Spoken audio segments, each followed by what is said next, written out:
안녕하세요. 제 이름은 김원호입니다. 제가 이 이야기를 꺼내기까지 오래 망설였어요. 누군가를 비난하기 위함도 아니고 동정을 구하려고 쓰는 사연도 아닙니다. 단지 절망 속에서도 기적은 있다는 이야기를 들려드리고 싶어서 이 사연을 사연 남녀에 보내게 되었습니다. 저는 이 일을 겪고 사람의 인연이라는 건 운명처럼 연결되어 있다는 건 아닐까 생각하곤 합니다. 지금부터 제 인생에서 가장 잔인했고 동시에 가장 기적 같았던 이야기를 들려드릴게요. 저는 평범한 30대 후반의 회사원입니다. 중견기업 인사팀에서 부장으로 일하고 있어요. 지금 이 자리에 오기까지 처음부터 관리직이었던 건 아닙니다. 현장에서 시작을 했고 밤샘도 많이 했죠. 그렇게 버텨온 덕에 원칙적이지만 사람 보는 눈은 있다는 말을 듣게 됐습니다. 회사에서는 흔들리지 않으려고 늘 애써왔죠. 하지만 집에 돌아오면 늘 마음 한쪽이 허전했어요. 저는 아버지와 단둘이 살고 있었습니다. 아버지, 저 왔어요. 왔니? 그래, 애썼다. 아버지 얼굴엔 생기가 없었습니다. 세상에 미련이 없다는 듯 무기력한 얼굴로 사셨어요. 늘 땅만 바라보고 사시던 아버지는 엄마가 돌아가신 후로는 등까지 굽으셨죠. 회사와 집만 오가던 저에겐 살아가는 기쁨보다는 삶의 의무만 짊어지며 살았던 것 같습니다. 그러던 어느 날 밝은 목소리로 시선을 끄는 직원이 있었어요. 우리 회사 영업팀 직원이었습니다. 여사님, 이거 받으세요. 아이고, 오늘도 챙겨주는 거야? 고마워서 어떡해. 별 말씀을요. 여사님 덕분에 저희가 깨끗한 회사에서 일하는 건데요. 늘 감사드려요. 어쩜 말도 이렇게 예쁘게 해요? 내가 아들 하나만 있었어도 우리 안대리님 같은 분이랑 결혼시켰을 텐데. 그러게요. 여사님이 딸만 둘이라 너무 아쉽게 됐네요. 제가 여사님 며느리 될 수 있었는데. 목소리만큼 얼굴 표정도 밝고 싹싹한 사람이었어요. 추운 겨울날 청소 여사님께 핫팩을 챙겨주는 모습이 무척 인상적이었죠. 그녀의 밝고 인정 많은 성격은 이미 부서 내에서도 알려진 모양이었어요. 지나가던 영업팀 부장의 목소리가 들렸죠. 아이고, 주연씨, 오늘도 여사님 챙겨드리는 거야? 어머, 부장님, 언제 오셨어요? 방금 외근 나갔다가 왔지. 추우시죠? 핫팩 하나 드릴게요. 잠깐이라도 손에 쥐고 계세요. 나까지 챙겨주는 거야? 헐, 고마워. 주연씨는 참 사람이 착해. 저는 두 발짝 떨어져서 그녀를 지켜보고 있었습니다. 처음엔 이성적인 끌림인 건지 뭔지 모를 관심에서부터 시작이었죠. 그리고 점차 알 수 없는 끌림을 느꼈습니다. 지금 생각해보면 만나야 하는 운명이었는지도 모르겠어요. 어느 날 회사 전체 회식이 끝난 후 그녀가 제게 말했습니다. 부장님은 항상 벽이 있는 것 같아요.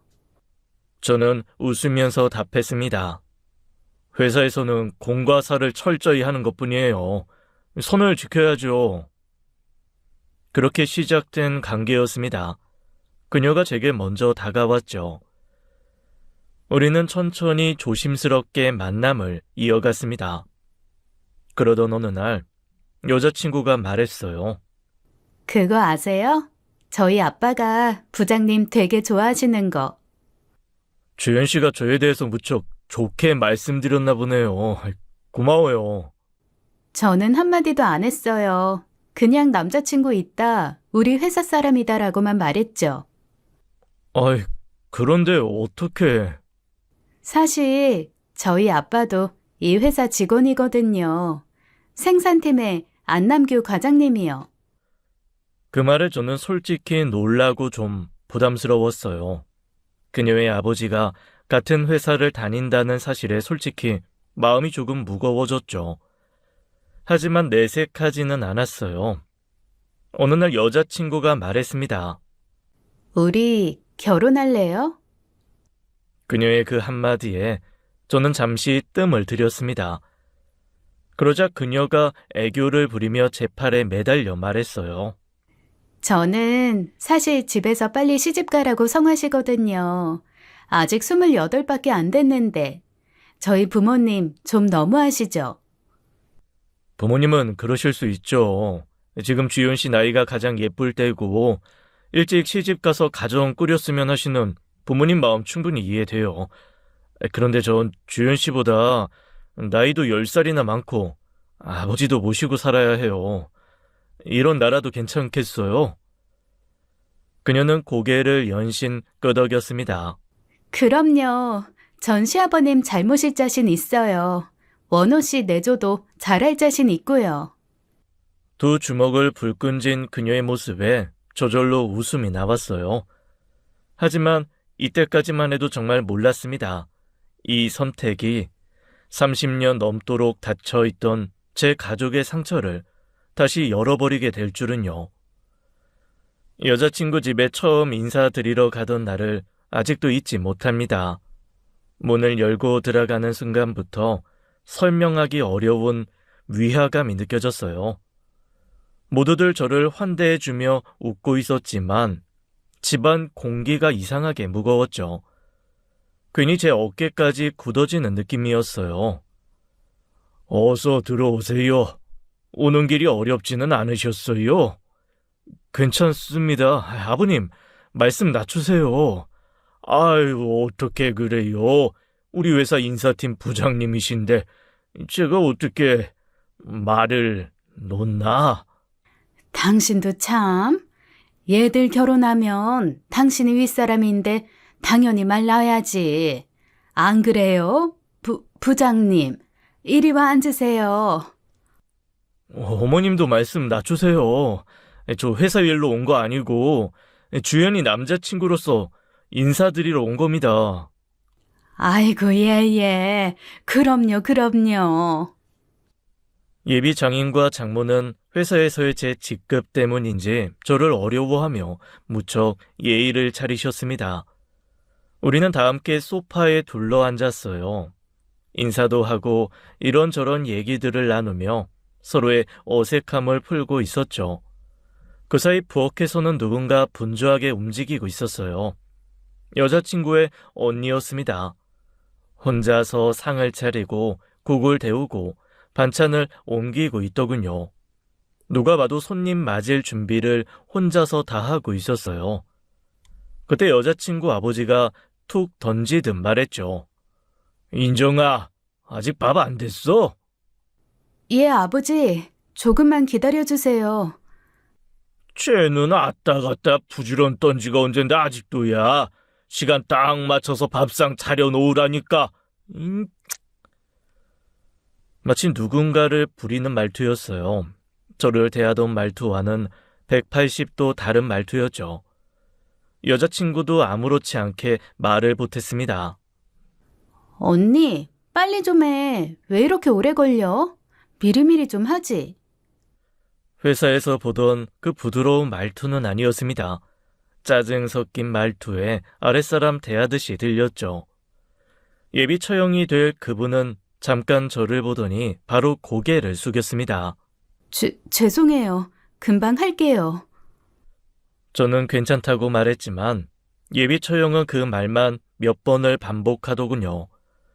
표정에는 변명도 억울함도 없었습니다. 그게 더 이상하게 느껴졌습니다. 게다가 밥상 차리는 걸 재촉하면서도 여자친구도 예비 장모님도 여자친구의 남동생도 누구 하나 거들어주는 사람이 없었습니다. 작은 체구의 앙상한 몸으로 혼자서 이 많은 음식을 준비했다는 게 믿기지 않았어요. 저 혼자만 이 상황을 부자연스럽게 느끼는 것 같았죠.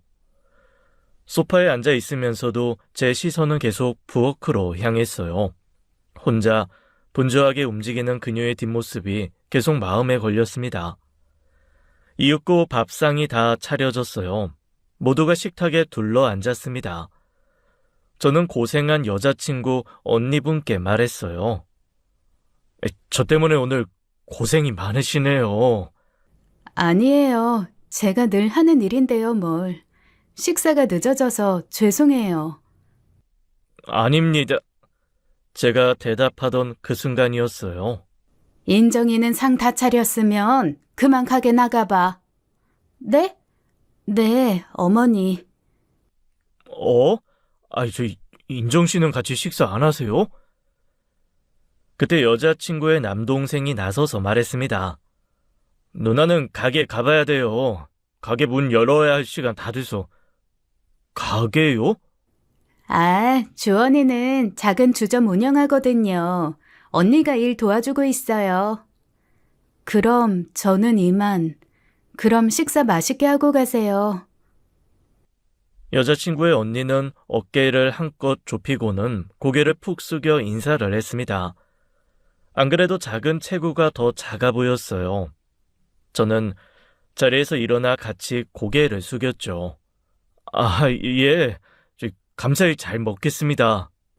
이따가 상 치울 때 연락할 테니까 핸드폰 잘 보고 있어. 가서 가게 바닥에 물걸레질 좀 잘 해놓고. 네, 어머니. 여자친구 언니는 시계를 보며 급히 서둘러 나갈 채비를 했습니다. 그리고 신발을 신고 있던 순간이었어요. 어머, 인정아. 알타리를 안 내놨네. 그것만 꺼내놓고 가. 네? 지금요? 그럼 지금이지. 밥 다 먹고 나서 꺼낼래? 뭐해. 빨리 안 꺼내고. 여자친구 언니는 서둘러 신발을 벗고 베란다로 향했습니다. 거기에 김치 냉장고가 있는지 잠시 후 자기 몸통보다 큰 갈색 김치통을 꺼내왔어요.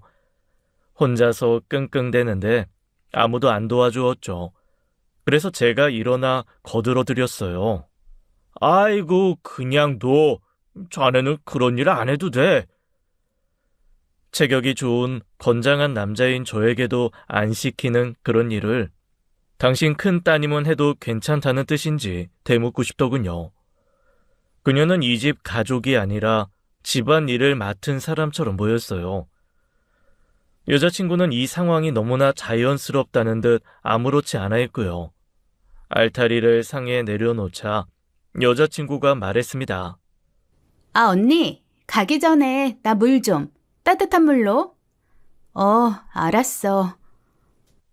주연 씨가 떠와도 되잖아요. 뭐 어때요? 언니가 일어난 김에 떠다 줄 수도 있는 거지.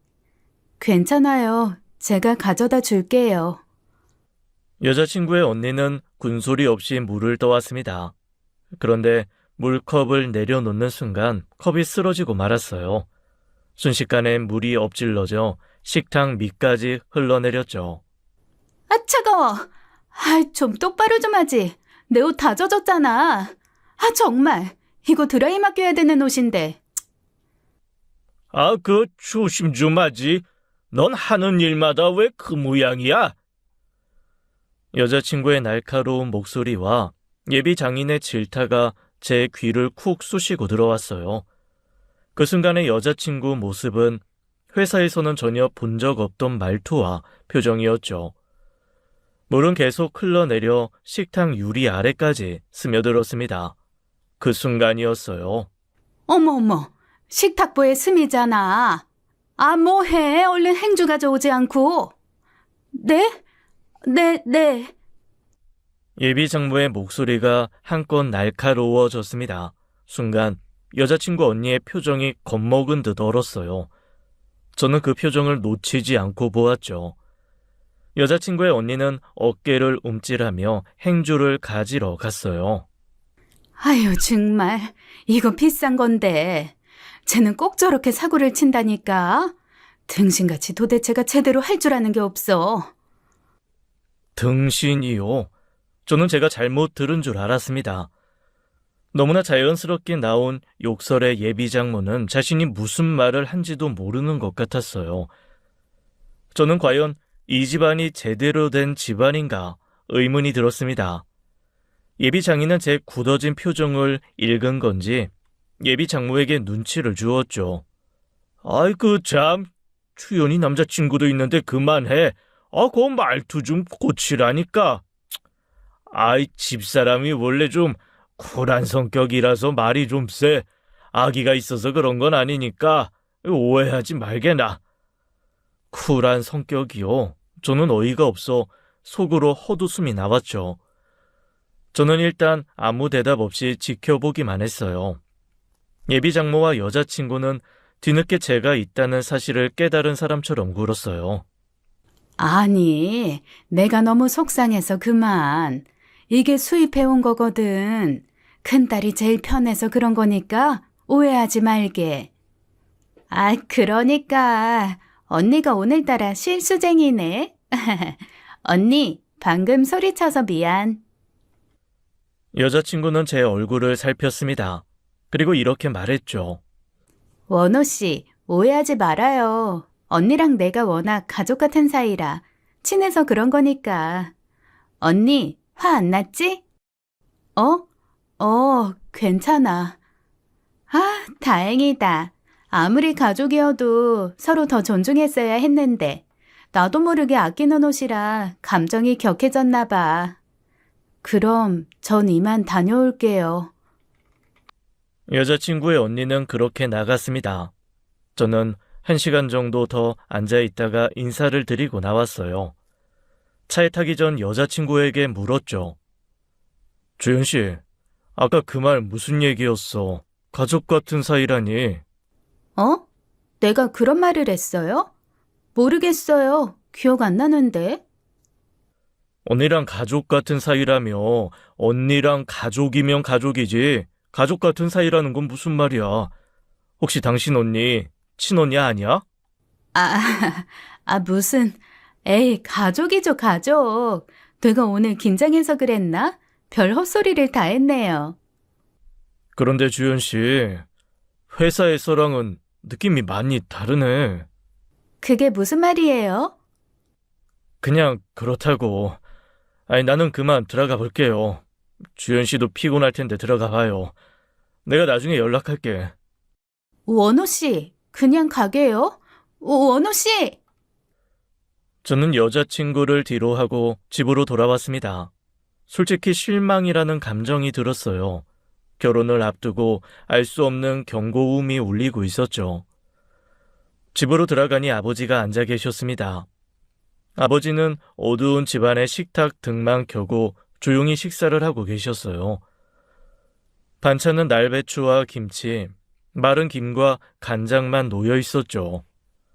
왔냐? 아버지, 반찬이 이게 뭐예요? 제가 지난번에 장조림이랑 나물 반찬 사다 드렸잖아요. 혼자 드시더라도 잘 챙겨 드셔야죠. 난 이거면 됐다. 되긴 뭐가 돼요. 의사도 이젠 진짜 고기 드셔야 한다고 경고했잖아요.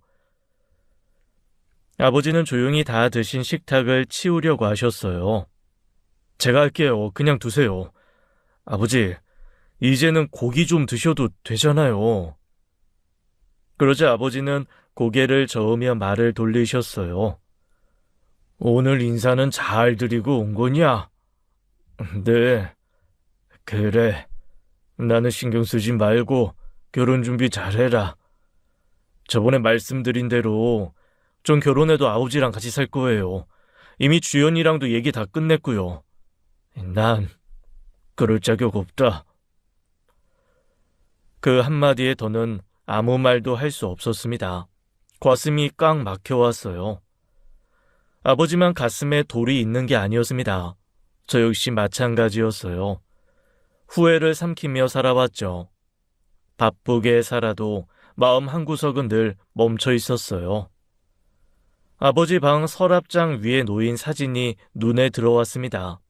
그 순간 오늘 있었던 일들이 떠오르며 인정 씨 얼굴이 스쳐 지나갔어요. 저는 며칠 후 여자친구에게 연락했습니다. 여자친구는 반갑게 전화를 받았어요. 원호 씨, 계속 연락이 안 돼서 걱정했어요. 원호 씨가 나한테 뭔가 실망한 것 같아서. 혹시 내가 뭐 실수한 거 있었어요? 아니에요, 그런 거. 그런데 주연 씨, 혹시 동생분 가게가 어디인지 알 수 있을까? 응? 가게는 갑자기 왜요? 미리 알아두고 회식할 때 가면 좋잖아요. 주원이 주점을요? 회사에서 거리가 좀 되는데. 뭐, 일하다 보면 어디든 가기도 하니까. 저는 말도 안 되는 소리를 늘어놓았습니다. 게다가 여자친구 가족이 운영하는 가게에 직원들을 데리고 간다. 말도 안 되는 소리였죠. 그런데 제 말을 여자친구는 믿어주었어요. 벌써부터 우리 가족인 거 티내는 거예요? 내 동생 매출 올려주려고 일부러 연락했구나. 안 그래도 내 동생 장사 안 된다고 징징거려서 나중에 원호 씨한테 한번 말해보려고 했는데 먼저 매상 올려줄 생각 해줘서 고마워요. 내가 주소 찍어서 보내줄게요. 아니면 같이 갈까요? 아니에요. 내가 따로 시간 될 때 들릴게. 저는 가게 주소를 받아냈습니다. 며칠 후 그곳에 찾아가 봤어요. 남동생은 보이지 않고 언니분이 보였죠. 제 예상대로였어요. 저는 혼자 테이블에 앉았습니다. 여자친구 언니분이 저를 알아보았어요. 여긴 어쩐 일로? 저는 신경 쓰지 마세요. 주연이한테 요즘 가게 장사 안 된다는 말을 들어서 매상 올려주려고 온 거예요. 아, 네. 그럼 주연이한테 오셨다고 연락해볼까요? 아닙니다. 한 잔만 마시고 금방 갈 거예요. 예비 처형이 될 그녀는 저를 아주 이상한 놈 보듯이 쳐다보았습니다. 하긴 처형이 일하는 가게에 와서 예비 신부도 없이 혼자서 술을 마시고 있었으니 이상한 상황이긴 했어요. 게다가 제가 계속 예비 처형을 힐끔거려서일까요? 예비 처형은 손님들이 부르지 않으면 계속 주방으로 숨었습니다. 저도 좀 뻘쭘했지만 이대로 나가기엔 제 발길이 떨어지지 않았어요. 가게 안을 지켜보니 가관이었어요. 주방 일에 서빙까지 전부 다 그녀 혼자 도맡아 하고 있었습니다. 그나마 테이블에 손님이 저 빼고 한 팀뿐이어서 가능해 보였어요. 그러던 중 식재료와 술이 배달되어 왔습니다. 음식하랴 손님 응대하랴 무척 바빠 보이는 그녀를 위해 저는 물건 옮기는 걸 좀 도왔어요. 인정 씨는 괜찮다며 계속 손사래를 쳤죠. 그러던 중 주방에서 비명 소리가 들려왔습니다. 인정 씨의 목소리였어요. 저는 곧장 주방으로 들어가 보았죠. 그러자 인정 씨가 바닥에 널브러져 있었어요. 넘어진 거였죠. 괜찮으세요? 네, 아니요. 저는 인정 씨를 일으켜 주었어요. 한 걸음을 내딛던 그녀는 고통스러운 듯 소리를 냈습니다. 아! 저는 그녀를 앉히고 발을 확인했어요. 발목이 접질러진 것 같았죠. 양말은 바닥에 고인 물 때문에 젖어 있었어요. 잠깐만요. 양말 좀 벗길게요. 아! 저는 그녀의 양말을 벗겼습니다. 발과 발가락을 확인해 보았어요. 아무래도 발목에 문제가 있어 보였죠. 그런데 발을 확인하던 중 저는 기겁하고 말았어요. 왜 그러세요? 무슨 문제라도. 아닙니다. 저는 여자친구에게 전화를 걸어 남동생과 함께 가게로 오라고 했어요. 남동생도 여자친구도 집에 있더군요. 여자친구가 가게로 도착했고 저는 그 둘에게 가게를 맡기고 예비 처형을 제 차에 태웠습니다. 그 둘은 이 상황을 어리둥절해했죠. 안주가 나오기 전엔 술을 마시지 않는 습관 덕분에 저는 술을 입에 한 모금도 대지 않은 게 천만다행이었어요. 병원에 도착했습니다. 진단 결과 발목 인대가 늘어났다고 했죠. 방깁스를 하고 병원을 나왔습니다. 오늘 감사했어요. 원호 씨 아니었으면 어쩔 뻔했나 싶어요. 그런데 오늘 왜 가게에 혼자 계셨어요? 남동생분도 집에 계시던데. 그게 주원이는 가게에 잘 안 나와요. 주원 씨가 가게 주인 아니었어요? 그렇긴 한데 그게 형식적인 주인 같은 거예요. 주원이가 번듯한 직업이 없으니까 부모님이 빚내서 차려주신 거거든요. 그럼 일은 인정 씨가 다 하는 거고요? 인정 씨는 대답하지 않았습니다. 저는 차에 시동을 켜고 잠시 뜸을 들였어요. 저 혹시 이런 질문이 실례인 건 알지만 여쭤봐도 될까요? 뭔데요? 인정 씨 처음 봤을 때 가족들이랑은 분위기가 많이 다르다고 느꼈어요. 특히 가족들의 인정 씨를 대하는 태도가 가족처럼 안 보였거든요. 죄송해요. 제가 너무 멋대로 생각했죠. 혹시 이 집 하녀처럼 보였나요? 저는 대답할 수가 없었습니다. 역시 저만 그렇게 느끼는 게 아니었네요. 어머니 아버지는 제가 맏딸이니까 희생해야 하는 거라고 가르치셨어요. 그게 당연한 거라고요. 매일 그 소리를 듣고 자라다 보니까 어느새 그게 익숙해졌나 봐요. 어느 순간부터 제가 모든 집안일을 도맡아 하고 돈 한 푼 안 받고 알바까지 하고 있었거든요. 저 혹시 인정 씨 입양 되신 건가요? 입양이요? 아니요. 저도 사춘기 때 어머니께 여쭤봤는데 그런 일 없다고 펄쩍 뛰시더라고요. 생김새도 저만 다르고 의심도 돼서 제 출생의 비밀 같은 게 있는 거 아닌가 생각했거든요. 실제로 친자검사 같은 것도 해보고 싶었는데 그런 것도 다 돈이 있어야 하는 거더라고요. 그거 확인할 돈 있으면 차라리 한 푼이라도 더 모아서 빨리 이 집을 탈출하자는 게 제 목표였어요. 어머, 제가 별소리를 다 했네요. 탈출하고 싶을 만큼 힘드셨던 모양이네요. 인정 씨는 말없이 고개만 숙였습니다. 참, 제 친구 중에 유전자 분석해주는 회사에 다니는 친구가 있는데 제 부탁이면 무료로 해줄 거예요. 궁금하시면 한번 해보시겠어요? 이제 와서 해보는 게 의미가 있을까요? 잘 모르겠네요. 한번 생각해 볼게요. 저는 인정 씨를 데려다 주었어요. 여자친구는 왜 이렇게 늦게 왔냐고 펄쩍 뛰었죠. 여자친구는 자기 언니가 다친 것에는 관심이 없어 보였어요. 오로지 제가 자신의 언니와 오랫동안 함께 있다는 사실에 불쾌해했죠. 그 모습에 실망만 더 커졌습니다. 저는 여자친구를 무시하고 집으로 갔어요. 그 후 저는 여자친구와 연락을 뜸하게 했습니다. 회사에서도 일부러 피했어요. 첫 인사 후 실망스러운 모습들 때문에 결혼을 다시 생각해 보는 중이었죠.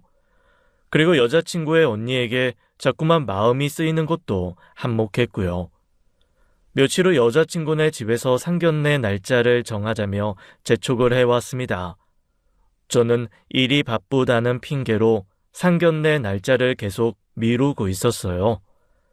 그러자 여자친구 가족들이 제게 식사 제안을 하더군요. 저도 한 번 더 확인해 볼 겸 일부러 여자친구 집에 가보기로 했습니다. 여자친구 집에 도착하자 역시나 인정 씨 혼자 음식을 준비하고 있었죠. 다리를 절뚝이면서요. 자네 왔나? 어서 앉게. 요즘 회사 일이 많이 바쁘지? 주연이랑도 자주 못 본다며. 네. 저는 짧게 대답했습니다. 저는 가족들에게 호두 과자와 땅콩 과자를 건넸어요. 이거 오는 길에 사왔어요. 어머나, 이거 내가 좋아하는 땅콩 과자네. 내가 좋아하는 거 어떻게 알고 사왔어? 역시 인사팀 부장이라 그런가 센스가 기가 막히네. 원호 씨가 무심한 듯해도 이렇게 생각이 깊다니까요. 식후에 먹으면 다 식을 것 같은데. 제가 한마디 흘리자 여자친구가 말했습니다. 밥 먹기 전에 먹으면 되지. 엄마 아빠 어서 드셔보세요. 모두가 식탁에 모여 앉았습니다. 딱 한 사람만 빼고요. 저는 인정 씨를 불렀어요. 인정 씨, 같이 드세요. 따뜻할 때 먹어야 맛있거든요. 인정 씨는 가족들 눈치를 보며 식탁에 앉지를 못했습니다. 저는 괜찮아요. 어서들 드세요. 저는 다 같이 먹고 싶은데요. 다 같이 나눠 먹으려고 사온 건데 안 드시면 제 마음이 불편해요. 같이 드세요. 제 말에 가족들이 그제야 거들었어요. 그래, 너도 와서 앉아라. 아이 뭐해, 앉으라니까. 과자 씻겠다. 인정 씨가 자리에 앉자 모두들 하나씩 과자를 집어들고 먹었습니다. 저도 하나 집어 먹었어요. 인정 씨는 호두 과자를 하나 집었습니다. 그리고 조심스레 오물오물 먹었죠. 저는 유심히 인정 씨를 관찰했어요. 그리고 말했죠. 인정 씨, 땅콩 과자도 좀 드셔보세요. 땅콩이 아주 고소해요. 제가 하나 집어서 건네자 인정 씨는 질색하는 얼굴로 손사래를 쳤습니다. 괜찮아요. 사실 제가 땅콩 알러지가 있어서요. 그러자 옆에 있던 여친이 거들었어요. 맞아요. 우리 언니 땅콩 알러지 있어. 한 입만 먹어도 난리나. 저는 심장이 쿵쾅거리기 시작했습니다. 설마 하는 마음으로 준비한 과자였어요. 저는 흥분된 마음을 꾹 누르고 자연스러운 척 물었습니다. 인정씨, 지난번에 보니까 발에 점이 있던데 언제부터 있던 점이에요? 아, 점이요? 글쎄요. 그냥 어릴 때부터 있었던 것 같은데. 그 순간 여자친구와 엄마가 말했습니다. 그 똥 밟은 것 같이 생긴 점 3개 말이야. 뒤꿈치에 찍힌 게 아주 영락없이 개똥 자국 같다니까. 안 그러니? 맞아. 좀 그렇긴 하지. 인정 씨는 창피하다는 듯 얼굴을 붉혔습니다. 저는 제 가족을 욕하는 것도 아닌데 제가 오히려 더 기분이 상했어요. 개똥이라뇨. 말씀이 지나치시네요. 제가 볼 땐 곰돌이 모양처럼 보이던데요. 그러자 제 눈치를 보는 여친 아빠가 말했어요. 아이, 그러고 보니 자네 말이 맞네. 곰돌이 모양이네, 곰돌이 모양. 자기 딸에게는 인신공격을 하면서 제 비위나 맞추려는 이 집 가족들이 저는 정상으로 보이지 않았어요. 함께 계속 마주 앉아 있기가 힘들었습니다. 식사를 마친 후 저는 잠시 화장실에 간다며 일어났어요. 화장실에서 나오자 인정 씨가 문 앞에 서 있었죠. 그리고 지나가는 척하며 재빨리 제게 무언가를 건넸어요. 위생 비닐 봉투에 든 칫솔이었습니다. 그리고 종이 쪽지도 있었어요. 지난번에 말씀하신 거요. 부탁드릴게요. 인정 씨는 조용하고 빠르게 말하고는 화장실 옆방으로 들어갔습니다. 저는 뒷춤에 봉지를 슬쩍 숨기고 현관으로 향했어요. 잠시 담배 한 대 피우고 온다고 하고는 그 봉지를 차에 옮겨두었죠. 종이를 펴보니 전화번호가 적혀 있었습니다. 인정 씨 번호였어요. 저는 그 번호를 저장했습니다. 다시 집으로 올라가 조금 더 시간을 때운 뒤 인사를 하고 나왔습니다. 저는 친구에게 연락했어요. 그리고 칫솔을 보냈죠. 하나는 인정 씨의 칫솔이었고 또 다른 하나는 여친 아빠의 칫솔이었습니다. 친자 검사 의뢰를 하고 난 후 심장이 두근거리기 시작했어요. 과연 이 결과가 어떻게 나올지 너무나 궁금했죠. 그 후 저는 인정 씨에게 종종 안부 연락을 했어요.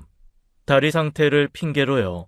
짧은 답장이었지만 인정 씨에게서 단문이 꼬박꼬박 왔습니다. 그리고 어느 날 인정 씨는 제게 이런 문자를 보내왔어요.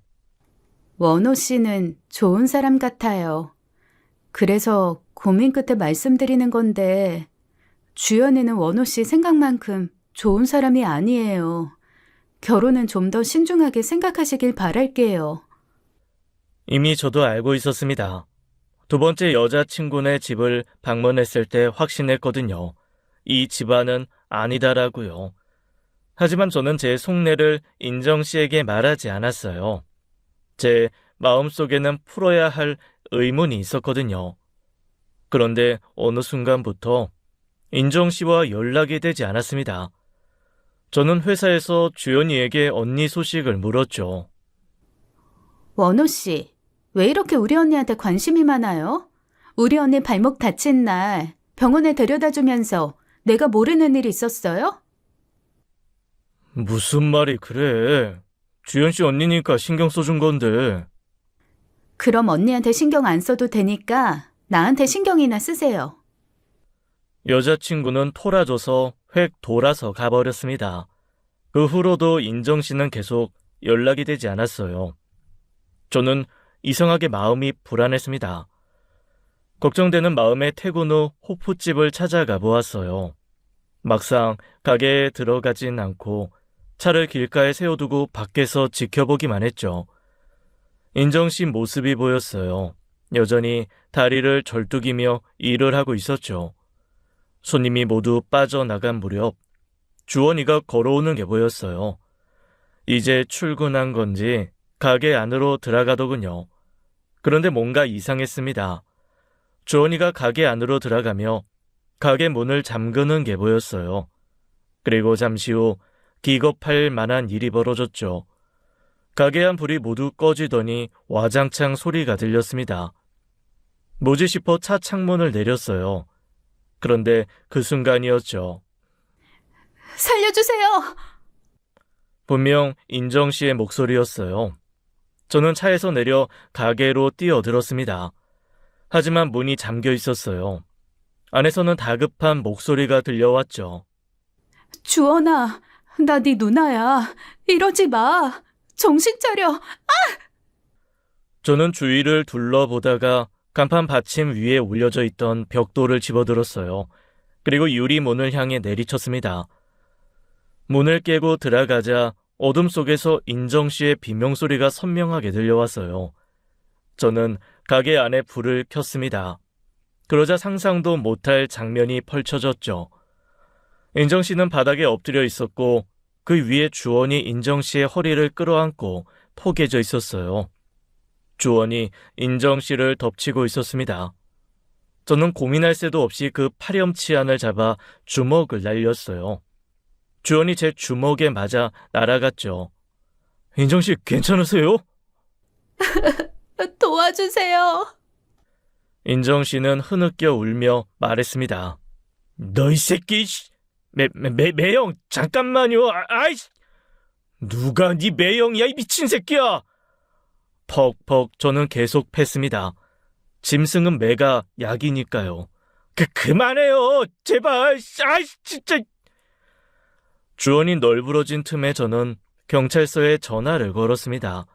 경찰과 구급대원이 왔어요. 인정 씨는 어딘가 다쳤는지 잘 움직이지 못했죠. 인정 씨는 응급실로 향했고 주원은 현장에서 체포됐습니다. 죄목은 강간치상죄였어요. 경찰 조사에 저도 함께 갔습니다. 주원이 유치장에 갇혔다는 소식에 가족들이 모두 달려왔죠. 이게 대체 무슨 일이야? 경찰은 가족들에게 상황을 설명했습니다.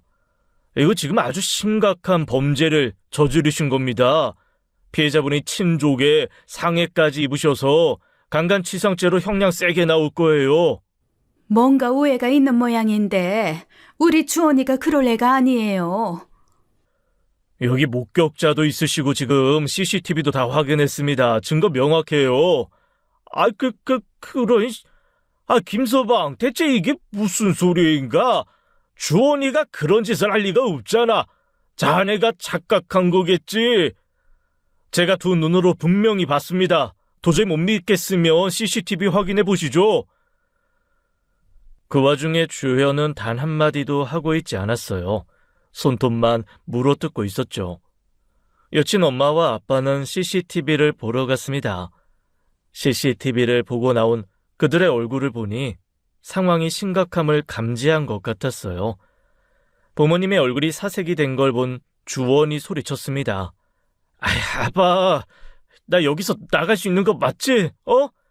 멍청한 새끼야. CCTV 있는 곳에서 저런 짓을 벌여? 모자란 놈. 저는 그 말에 정말 충격을 받았어요. CCTV 없는 곳이면 그런 짓을 해도 됐었다는 말인가요? 그것도 자기 딸이 피해자인데 말이에요. 여친 엄마도 한숨을 푹 쉬며 미간에 주름을 잔뜩 찌푸렸습니다. 그러자 주원이 갑자기 급발진하더군요. 누나, 이거 다 누나가 시킨 거잖아. 뭐? 너 입 안 닥쳐? 이거 완전 미친 새끼 아니야? 아빠, 엄마, 난 누나가 시킨 대로 한 죄밖에 없어. 누나 결혼하면 나 1억 챙겨준다고 해서 그런 거라고. 안주연, 그게 대체 무슨 말이야? 저는 목소리를 깔고 물었습니다. 제 눈은 주연을 무섭게 노려보고 있었어요. 주연은 눈을 내리깔고 바닥만 훑고 있었죠. 난 그런 말 한 적 없어요. 제가 약을 잘못 처먹었나? 대체 무슨 헛소리를 하는 거야? 안주연 씨, 진짜 안주연 씨가 시킨 거 맞아요? 주연은 딱 잡아댔습니다. 그러자 주원이 말했어요. 내 핸드폰에 누나랑 대화한 내용 다 녹음했어. 어딜 독박을 씌워? 경찰이 다시 주연을 바라보며 말했어요. 핸드폰 줘봐요. 주연은 경찰 말이 끝나기 무섭게 냅다 도망을 쳤습니다. 경찰서에서요. 당연히 몇 발자국도 못 가고 바로 잡혔고 유치장에 갇혔어요. 주연의 엄마와 아빠도 이 상황이 무척 당황한 듯 보였습니다. 아들, 딸이 둘 다 감옥에 갈 상황이 되니 얼굴이 새파랗게 질렸죠.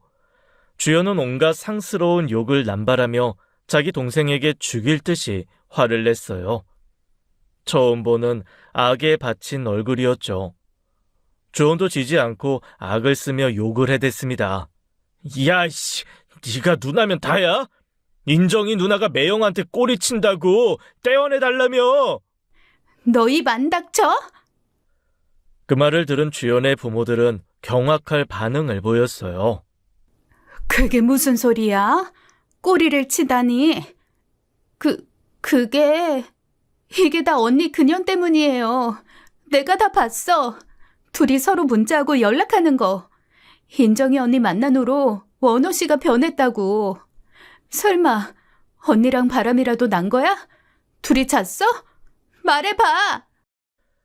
저는 한숨을 크게 쉬었어요. 억지 쓰지 마. 서로 안부 연락한 것뿐이야. 그런데 상황이 이상하게 돌아가더군요. 주연의 부모님이 인정 씨를 꽃뱀으로 몰아가기 시작한 거였어요. 경관님, 인정이 걔가 원래부터 음흉한 구석이 있었어요. 아무래도 걔가 꼬리쳐서 이 사달이 난 것 같은데 이게 어떻게 얘들 잘못만 있겠어요. 안 그래요? 아니, 인정이 얘가 언제 한번 사고 칠 줄 알았어. 감히 키워준 은혜를 이딴 식으로 갚아? 경관님, 우리 아들이랑 딸은 잘못이 없습니다. 제가 큰 딸을 꽃뱀으로 키운 잘못이에요. 아마 그 아이가 질투에 눈이 멀어서 작은 딸이 결혼할 남자도 꼬시고 자기 남동생도 홀려서 이 사단을 만든 것 같네요. 저희 집안일이니 저희가 집에서 아이들 잘 다이루고 잘잘못 가르치도록 하겠습니다. 그만 보내주시죠. 그건 안 됩니다. 형사사건이라서요. 그리고 아까 병원에서 연락 왔어요. 피해자분 갈비뼈 골절되셔서 전치 6주 나왔답니다. 김서방, 자네가 말해보게. 인정이가 자네 홀린 게 맞지? 남자는 여자가 작정하고 꼬시면 한 번쯤 넘어갈 수도 있어. 우린 자네 용서할 테니 자네가 이 상황 좀 어떻게 좀 해보게. 자네 우리 주연이랑 결혼할 거 아닌가? 아까부터 김서방 하시는데 굉장히 불쾌하네요. 뭐? 자기 딸을 꽃뱀 취급하는 부모를 장인으로 맺을 만큼 좀 미치지 않았습니다. 더 아픈 손가락은 있어도 안 아픈 손가락 없다던데 인정 씨는 친자식이 아니기라도 한 겁니까? 그건 제가 직접 확인해보죠. 저 오늘부로 파혼합니다. 부장님, 뭔가 오해가 있으신 모양인데 결혼은 다시 한번 생각해주세요. 원호 씨, 파혼이라니. 어떻게 나한테 이래요? 나보다 언니가 더 좋은 거예요? 둘이 잤지? 성격만 꼬인 줄 알았는데 망상장애까지 있네. 안주현 씨, 나야말로 당신이 쓴 가면에 속은 거야. 우린 여기까지야. 그럼 법정에서 보자. 원호 씨! 저는 병원에서 인정 씨를 퇴원시키고 제가 사는 집으로 데려왔습니다. 인정 씨는 민폐를 끼치기 싫다며 거절했지만 그래봤자 갈 곳이 없는 처지였어요. 아버지께 미리 연락을 드리고 집으로 갔죠. 집 현관문을 열고 들어갔어요. 아버지께서 주방에 서 계셨죠. 아버지는 인정 씨를 보자마자 들고 있던 컵을 떨어뜨리셨어요. 쨍그랑 소리가 울렸죠. 아이고, 내 정신 좀 봐. 이거 미안합니다. 아버지가 유리를 치우려고 하자 인정 씨가 거들며 나섰습니다. 제가 할게요, 아버님.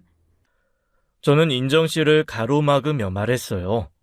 인정 씨 다쳤잖아요. 유리컵은 제가 치울 테니 아버지가 인정 씨 방 좀 안내해 주세요. 그래. 남자 둘이 사는 집이라 별로지만 그래도 복층에 방이 6개나 있어서 많이 불편하진 않을 거예요. 아버지는 인정 씨를 2층으로 안내했습니다. 저는 인정 씨에게 좀 쉬라고 하고 아버지 방으로 갔어요. 아버지가 말씀하셨죠. 원호야, 너무 닮았다. 눈매며 보조개까지. 아버지, 이상하게 여기 가슴이 찡하게 울린다. 가슴이 울고 있는 것처럼 여기가 이상하다. 아버지는 가슴을 주먹으로 계속 때리셨습니다. 내가 노망이 들었나? 그럴 리가 없는데. 우리 나연일 리가 없는데. 아버지, 사실 저도 인정씨 보면서 나연이 많이 생각났어요. 그래도 나연이일 리가 없잖아요. 아버지는 문갑 위에 놓인 사진을 직접 드셨어요. 한참을 사진 속 아이를 바라보았습니다. 우리 가족에게는 슬픈 비극이 있어요. 제 여동생이 어릴 적 실종되었거든요. 엄마는 그 일로 암에 걸려 돌아가셨습니다. 아버지는 모든 걸 자기 탓으로 돌리며 죽지 못해 사셨어요. 죄책감이 크셔서 나연이가 사라진 이후 고기 한 점 드시지 않으셨죠. 의사의 경고가 있었음에도 불구하고 여전히 고기를 안 드셨습니다. 왜냐하면 나연이가 사라지던 날 아버지가 고깃집에 계셨거든요. 아버지는 그날을 후회하며 이렇게 말씀하시곤 하셨습니다. 내가 그날 득범이 전화에 나가지 말았어야 했는데 그놈의 고기가 뭐라고? 아버지에게 빚을 많이 진 친구가 있었습니다. 늘 얻어먹기만 하던 친구였던 득범이 아저씨가 그날 아버지를 불러낸 거였어요. 처음으로 고기를 사주겠다면서요. 그런데 그날 엄마가 아버지와 함께 시장에 가자고 하셨습니다. 저와 여동생까지 모두 보기엔 힘이 붙이니 함께 장을 보러 가자고요. 아버지는 고깃집에 가기 위해 엄마를 따라 나서지 않으셨어요. 그리고 그날 잠깐 한눈판 사이에 여동생이 사라진 거였죠. 평생을 찾았지만 찾지 못했어요. 주변에서는 이미 죽어도 진작 죽었을 거라며 우리 가족 가슴에 비수를 꽂았습니다. 엄마는 돌아가시기 전까지도 제발 살아만 있어다오 하고 말씀하셨어요. 인정 씨를 보면 가슴이 자꾸 아려왔어요. 내 동생이 어딘가에 살아있다면 저렇게 살고 있지는 않을까 하는 안타까움이 있었죠. 그래서 더 살피고 챙기게 되었던 겁니다. 저는 아버지께 인정 씨와 관련한 이야기를 좀 더 전해드렸어요. 아버지는 인정 씨가 여동생이라도 되는 양 가족사 이야기에 분노하시기도 하고 가여워하시기도 하셨죠. 저는 거기에 덧붙여 제가 본 몇 가지 것들도 이야기를 전해드렸어요. 제 이야기를 모두 들으신 아버지의 눈이 동그랗게 커다래지셨습니다. 아버지는 손을 덜덜 떠시며 마른 침을 삼키셨어요. 다음 날부터 아버지는 인정 씨를 아주 따뜻하고 귀하게 대해주셨어요. 인정 씨가 며칠 머무는 동안 집안에 많은 것들이 바뀌었죠. 아버지는 침구와 침구 세트를 구입해서 인정 씨 방에 새로 넣어주셨습니다. 인정 씨는 괜찮다며 거절했지만 아버지는 편히 쓰라며 밀어 넣어주셨죠. 인정 씨가 집에 들어왔을 뿐인데 아버지가 무척 바빠지신 것 같았어요. 하루에도 몇 번씩 마트에 다녀오셨죠. 저기, 내가 방금 마트에 갔다 왔는데 좋은 고기가 팔더라고요. 원호야, 인정 씨랑 같이 구워 먹어라. 아버님, 감사해요. 고작 며칠 머무는 건데 새 침대에 이불까지 사주시고 오늘은 소고기까지. 저 살면서 이런 귀한 대접 처음 받아봐요.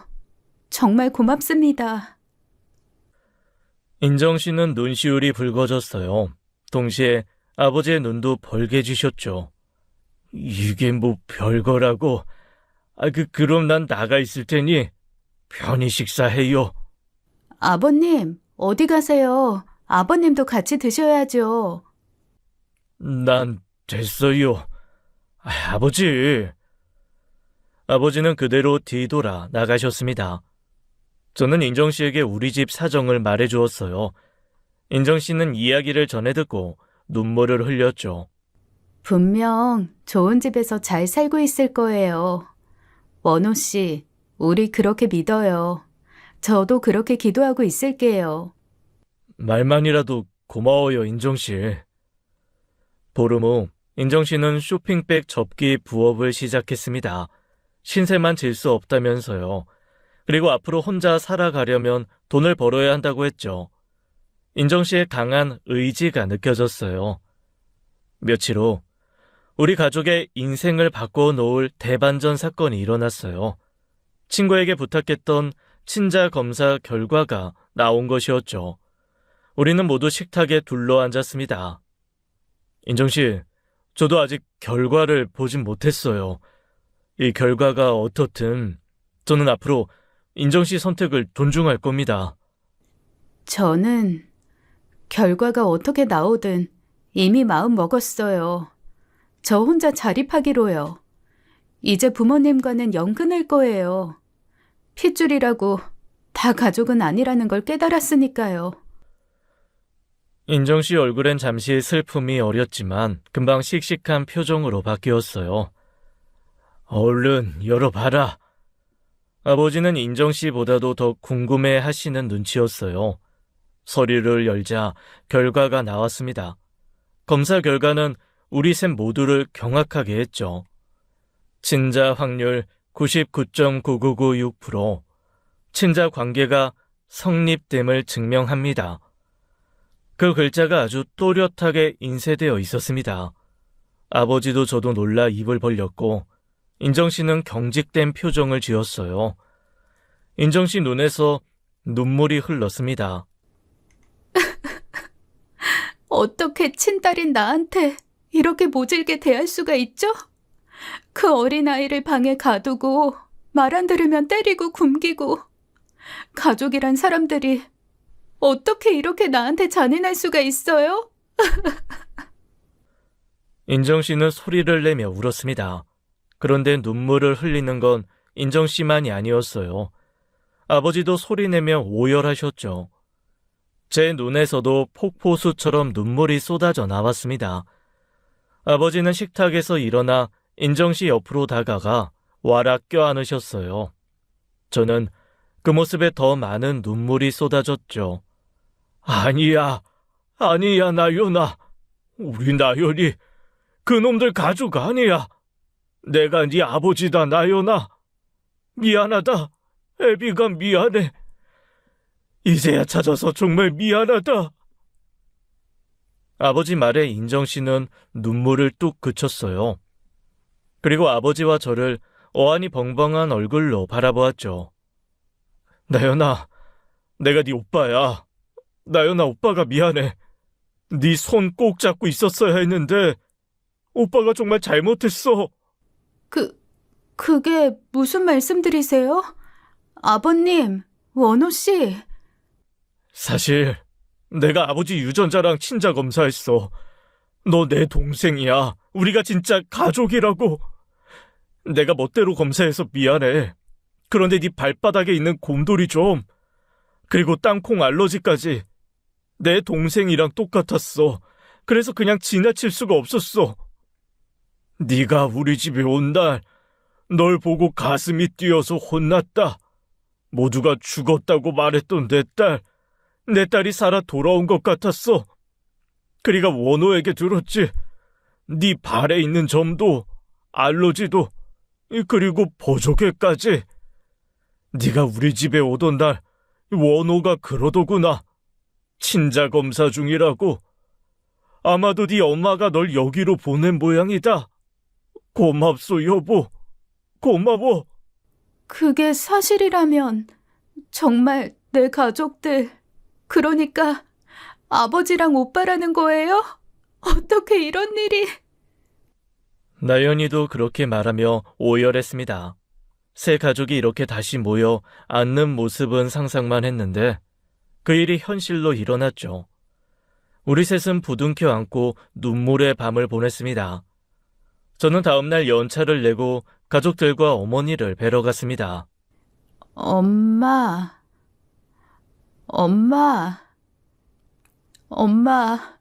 저 왔어요. 나연이. 너무 늦게 찾아뵈서 죄송해요.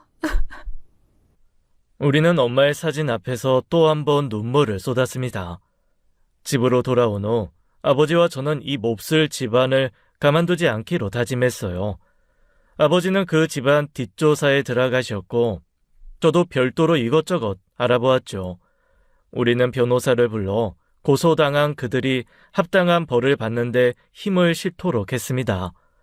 주연은 강간치상죄의 교사범으로, 주원은 강간치상죄로 구속되었죠. 재판은 계속 진행 중이었어요.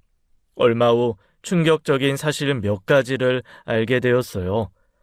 그 천벌받은 인간들의 인맥을 거슬러 올라가고 또 올라가고 또 올라가서 알아낸 사실은 그들이 나연이를 길에서 주워왔다는 사실이었죠. 정식 입양이 아니었고 출생신고로 신고했기에 우리가 찾을 수 없었던 것입니다. 그들은 아이가 생기지 않아 길에서 주운 아이를 데려다 키웠답니다. 그게 나연이었죠. 그런데 얼마 후 친딸과 친아들을 낳으면서 나연이는 졸지에 찬밥 신세가 된 것이었어요. 어릴 적 참 많이도 맞고 많이도 굶겼다고 했죠. 성인이 된 지금까지도 음식을 제대로 주지 않아 몸무게가 고작 40kg이었습니다. 나연이는 그 집 딸이 아닌 식모로 길러졌다고 했어요. 어릴 때 왜 나만 이런 취급을 당하는지 이해가 안 갔어요. 그래서 대들기도 해봤고 울고 떼쓰고 잘 보이려고 애써봤는데 늘 저만 혼나고 매질당하고 이래야 했어요. 엄마 아빠는, 아니, 그 사람들은 저한테 제가 첫째기 때문에 모범을 보여야 한다고 했어요. 그 말을 백날 첫날 듣다 보니 저도 의뢰 그래야 한다고 생각하며 살았나 봐요. 그게 가스라이팅이야. 넌 세뇌당한 거야. 누구라도 그런 환경에서 자라면 순종할 수밖에 없었을 거야. 나연아, 이제 걱정 마. 너한테 아버지랑 내가 있어. 이제부터 우리가 널 지켜줄게. 나연은 흐르는 눈물을 손등으로 닦아내며 고개를 끄덕였습니다. 그로부터 약 한 달 후였어요. 나연이 아버지와 저를 밖으로 불러냈습니다. 갈 곳이 있다며 나연을 따라가자 나연이가 일하는 고깃집이었죠. 아버지, 저 오늘 첫 월급 탔어요. 생애 처음 벌어보는 순수한 제 돈이에요. 저 이 돈으로 꼭 아버지 식사 대접해드리고 싶었어요. 어서 앉으세요. 아버지는 어쩔 줄 몰라 하는 얼굴로 자리에 앉으셨어요.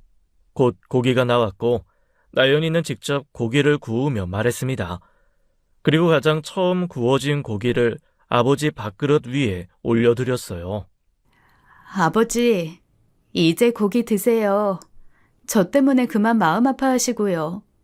아버지가 평생 저 찾으셨다는 얘기 오빠한테 들었어요. 고기 안 드셨다는 얘기도요. 그 말 들은 순간 제가 얼마나 사랑받는 자식이었는지, 이 집에 얼마나 귀한 딸이었는지 알겠더라고요. 아버지, 고기 드실 자격 있으세요. 앞으로 저랑 오래오래 함께 살아주세요. 그러려면 건강관리부터 잘하셔야죠. 아버지, 맛있게 드세요. 아버지는 말없이 고기를 바라보시더니 고기를 집어 천천히 입에 넣으셨어요. 아버지는 눈을 감고 고기를 한참을 씹으시더니 삼키셨죠. 아버지가 눈을 뜨셨어요. 눈시울이 붉어져 있었습니다. 고맙다. 이제 먹자. 우리 나연이도 많이 먹고 원호도 많이 먹고. 아버지는 코를 한번 훔치시더니 고기를 또 한 점 드셨어요. 저와 여동생 얼굴에 미소가 번졌죠. 그 후 아주 복잡한 일들이 일어났습니다.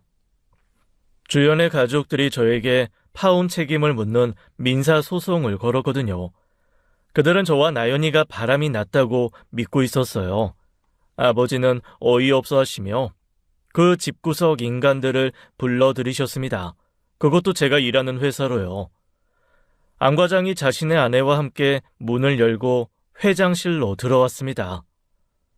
저 회장님이 저랑 집사람을 찾으신다고. 안 과장은 회장실에 들어오자마자 나윤이와 저를 보고 깜짝 놀랐습니다. 아니, 네가 여기 왜 있어? 아버지는 회장실 의자에 뒤돌아 앉아 있다가 의자를 빙그르 돌리며 안 과장을 바라보았습니다. 저 회장님, 이게 무슨 영문인지. 자네가 나한테서 훔쳐간 게 있더군. 예? 그게 무슨? 생산팀에서 물품이 계속 없어진다던데 CCTV에 자네가 물건 빼돌리는 게 잘도 찍혔더군. 그게 회장님 죽을 죄를 지었습니다.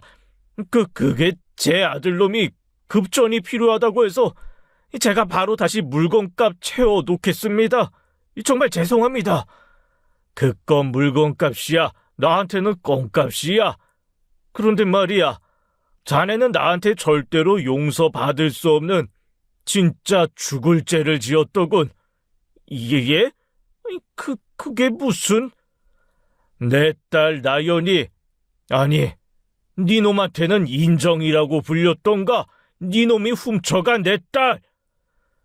무시무시한 호통소리였어요.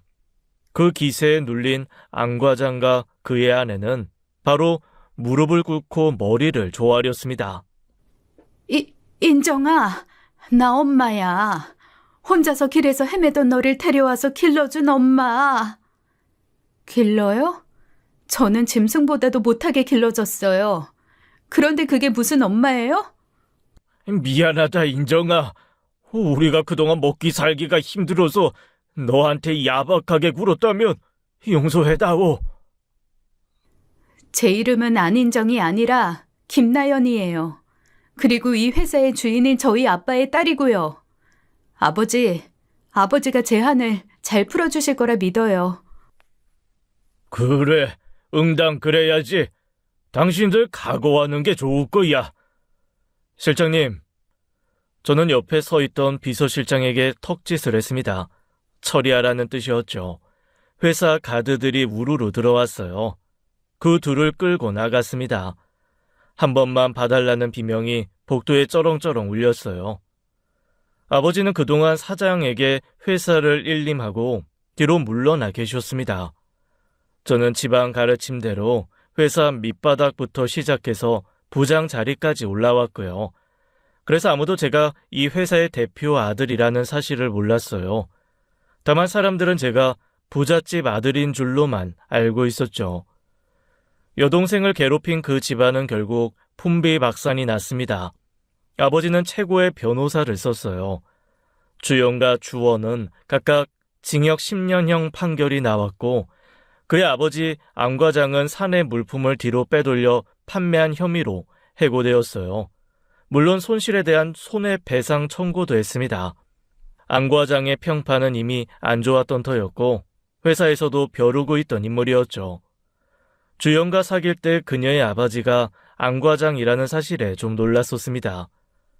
그들이 대출을 내어 차렸던 호프집도 경매에 넘어갔습니다.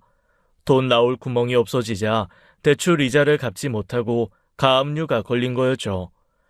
게다가 거래처 물품 대금 지급을 못해서 소송까지 들어왔고요. 그들은 결국 파산 신청 절차를 밟더군요. 저에게 민사소송을 걸었던 것이 무서웠는지 소송을 취하했고요. 우리는 오히려 그쪽에 민사소송을 걸었습니다. 그동안 나연이가 그 집에서 무일푼으로 일해온 것들을 모두 증명해서 청구했죠.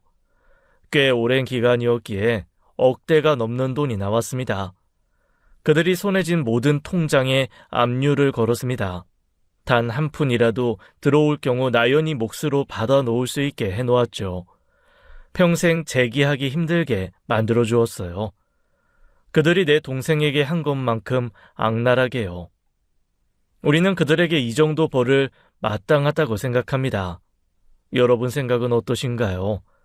그들이 나연이를 발견하고 경찰에 데려다 주었다면 엄마도 그렇게 일찍 돌아가시지 않으셨을 겁니다.